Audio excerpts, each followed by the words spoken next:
उत्तर प्रदेश के एक छोटे से गांव में रामू नाम का एक किसान रहता था। उसका गांव हरे भरे खेतों और कच्ची पगडंडियों से घिरा हुआ था। रामू बहुत मेहनती और ईमानदार किसान था। उसके पास ज्यादा जमीन नहीं थी, लेकिन वो अपनी छोटी सी जमीन को ही अपना संसार मानता था। रामू हर दिन सुबह सूरज निकलने से पहले उठ जाता। ठंडी हवा में जब पूरा गांव सो रहा होता तब वो अपने बैलों को लेकर खेत की ओर निकल पड़ता। रास्ते में पक्षियों की चहचहाहट और ओस की ठंडी बूंदें उसे नई ऊर्जा देती। वो मन ही मन सोचता, मेहनत का फल जरूर मीठा होता है। उस साल बारिश थोड़ी कम हुई थी। गांव के कई किसान चिंतित थे। खेतों में दरारें पड़ने लगी थीं।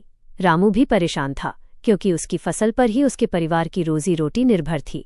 उसकी पत्नी सीता उसे हिम्मत देती और कहती, आप चिंता मत कीजिए, भगवान सब ठीक करेंगे। रामू ने हार नहीं मानी। उसने पास के तालाब से पानी लाने का निश्चय किया। वो रोज कई बार बाल्टी भर भर कर पानी लाता और अपने खेत में डालता। यह काम बहुत कठिन था, लेकिन वह थकान की परवाह किए बिना जुटा रहा। गांव के लोग उसे देखकर कहते, इतनी मेहनत से क्या होगा। रामू मुस्कुराकर जवाब देता, जब तक कोशिश है तब तक उम्मीद है। धीरे धीरे उसकी फसल हरी होने लगी। जहां दूसरे खेत सूख रहे थे, वहीं रामू के खेत में नई कौपलें लहराने लगीं।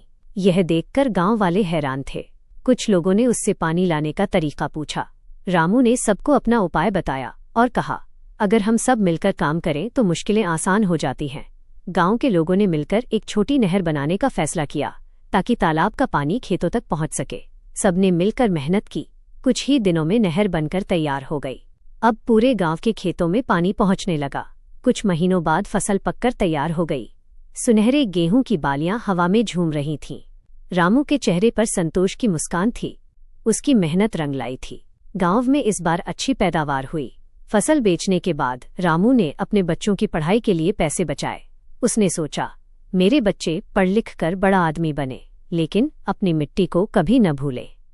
एक दिन गांव के सरपंच ने सभा में रामू की प्रशंसा की और कहा, रामू ने हमें सिखाया है कि कठिन समय में भी मेहनत और एकता से सफलता पाई जा सकती है।